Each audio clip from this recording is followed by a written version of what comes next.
जय भीम साथियों, सामने चुनाव है, लोकसभा चुनाव सामने है।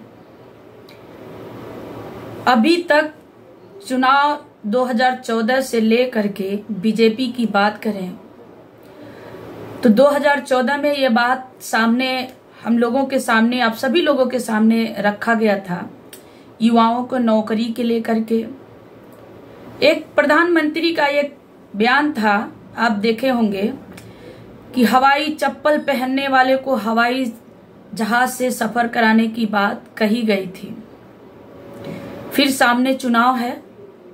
आप लोगों के मैं बताना चाह रही हूं कि जितने दलित समाज के हैं, पिछड़े समाज के हैं, युवा समाज हैं, बेरोजगार लोग हैं, शिक्षा की बात, महंगाई की बात, बेरोजगारी की बात, सारे बात खत्म हो गए हैं।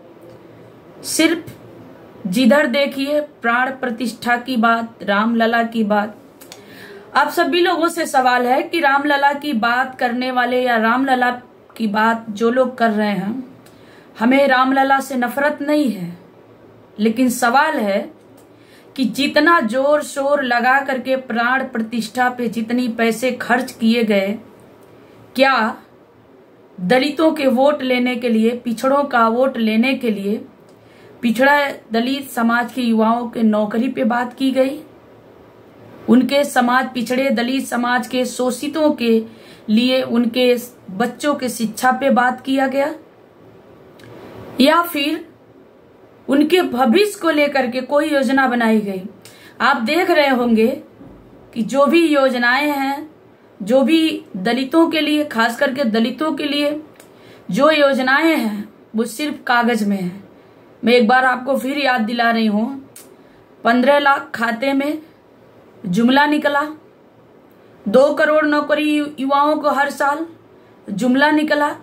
अभी जब 10 अक्टूबर 2023 को हम लोगों ने आंदोलन किया, डेरा डालो घेरा डालो, अंबेडकर जन मोर्चा के द्वारा, आप देख रहे होंगे कि पिछले हम कई साल से दलित, पिछड़े, मुस्लिम समाज के जो गरीब हैं, भूमिहीन हैं, ऐसे व्यक्तियों के लिए प्रति परिवार 1-1 एकड़ जमीन की मांग हम लोग कर रहे हैं पिछले कई साल से। तो अभी जब 10 अक्टूबर को हमारे लगभग 10-12 साथियों को जेल भेजा गया था, ये आप सभी लोग देखे होंगे।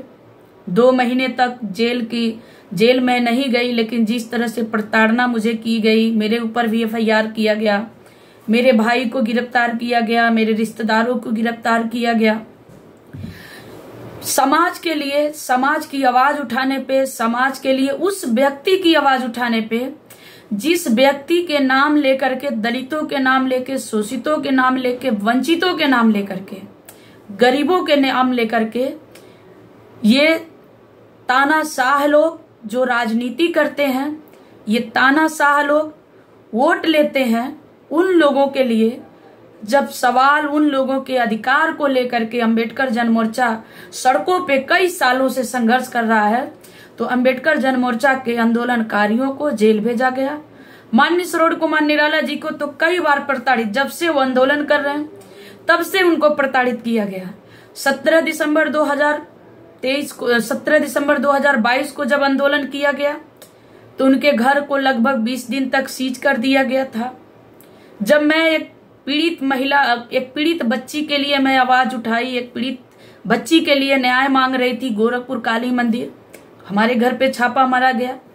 अभी जब 10 अक्टूबर को हमने कहा कि दलितों की बात करने वाले, पिछड़ों की बात करने वाले, गरीबों की बात करने वाले के कान में जू तक नहीं गया कि हम 3-4 बार से हम आंदोलन कर चुके, जमीन के मुद्दे पे आंदोलन कर रहे हैं और इनके कान में जू नहीं जा रही है, तो दलितों के, पिछड़ों की बात करने वाले लोगों को हम घेरेंगे गोरखपुर में। और डेरा डालो घेरा डालो हमारा आंदोलन था। उस दौरान आप देखेंगे हमारे आंदोलन को किस तरह से मोड़ने की कोशिश की गई। साथियों, कहने की सिर्फ तात्पर्य यह है कि राम को बुलाइए, हनुमान को बुलाइए, किसी को भी बुलाइए आप, लेकिन जब तक आपके घर में भोजन नहीं है, भोजन का व्यवस्था नहीं है, जब तक आपके बच्चों का चिकित्सा और शिक्षा की व्यवस्था नहीं है, जब तक आपके बच्चों के लिए भविष्य की बात नहीं है, तब तक आपको न राम उद्धार करेंगे और न ही हनुमान करेंगे। अगर मैं उदाहरण दूं तो कोरोना काल में कोई भगवान, कोई राम, कोई गॉड, कोई अल्लाह सामने नहीं आया।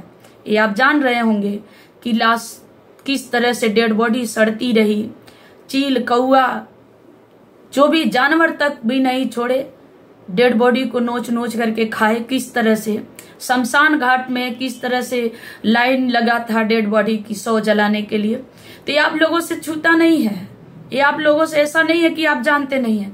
लेकिन एक बात ये भी कहूंगी कि जब कोरोना जैसा महामारी आता है तो कोई राम, गॉड, अल्लाह कोई नहीं बचाने आएगा। अगर कोई बचाने आएगा तो आपका शिक्षा, आपके घर में जो व्यवसाय है, जो नौकरी है, या जो आपके घर में थोड़ा बहुत आपके पास जमीन है, उसी को किसी तरह से करके आपको बचाएगा, वही आपके आर्थिक रूप से मजबूत बनाएगा। इसलिए साथियों, आप सभी लोगों से आग्रह है, अभी सरकार ने एक वादा किया था 4 नवंबर 2023 को, जब हम लोगों ने आंदोलन किया, आंदोलन बड़ा हुआ, 10 अक्टूबर का आंदोलन लेकर के जब हमारे साथी जेल गए और जब आंदोलन बड़ा हुआ तो उन्होंने, माननीय मुख्यमंत्री योगी आदित्यनाथ जी ने कहा कि 1.25 करोड़ दलितों को हम जमीन का मालिकाना हक दिसंबर तक देंगे। लेकिन झूठा बोले। दलितों की बात करें तो जहां दलितों की बात की, जहां दलितों की हक की बात हो, वहां झूठ बोलते हैं। अब मैं एक जगह की बात नहीं कर रही हूं, हर जगह आप देखिए। उन्होंने कहा कि 1.25 करोड़ दलितों को जमीन का मालिकाना हक देंगे और दलितों के बच्चों को विदेश भेजेंगे पढ़ने के लिए। लेकिन उन्होंने कोई वेबसाइट नहीं बनाई, कोई प्लेटफॉर्म नहीं बनाया, अब तक नहीं बनाया, क्योंकि प्राण प्रतिष्ठा में जुटे हुए हैं। और सवाल यह भी है कि जितने अधिकारी, कर्मचारी, जितने लोग हैं, सब प्राण प्रतिष्ठा में जुटे हुए हैं। इस समय अगर दलितों को मारा जाए, पिछड़ों को मारा जाए, उनके साथ हत्याएं हो, रेप हो, घटना, कोई भी घटना हो, तो वो कोई अधिकारी मिलने वाले नहीं है, सब प्राण प्रतिष्ठा में लगे हैं। इसलिए साथियों, सरकार ने वादा किया था और सरकार की हमेशा यह रणनीति रही है कि वादा करके वोट तो लेता है लेकिन हमारा अधिकार नहीं देता है। इसलिए वादा खिलाफी के विरोध में हम लोग 29 जनवरी को चौरी चौरा गोरखपुर से आक्रोश मार्च कर रहे हैं। आप सभी लोगों से आग्रह है, जितने साथी हमारे वीडियो देख रहे हैं, वीडियो को ज्यादा से ज्यादा शेयर करिए और सभी साथियों से है कि ज्यादा से ज्यादा संख्या में आइए, इस आंदोलन को सफल बनाइए। जब तक आप सड़कों पे आंदोलन नहीं करेंगे, जब तक आप सड़कों पे उतर के अपना अधिकार नहीं मांगेंगे, तब तक ये तानाशाह सरकार आपको देने वाली नहीं है। इसलिए साथियों, लड़ना पड़ेगा और अपने अधिकार के लिए लड़ना, गरीबों की बात करना, गरीबों की अधिकार के लिए लड़ना।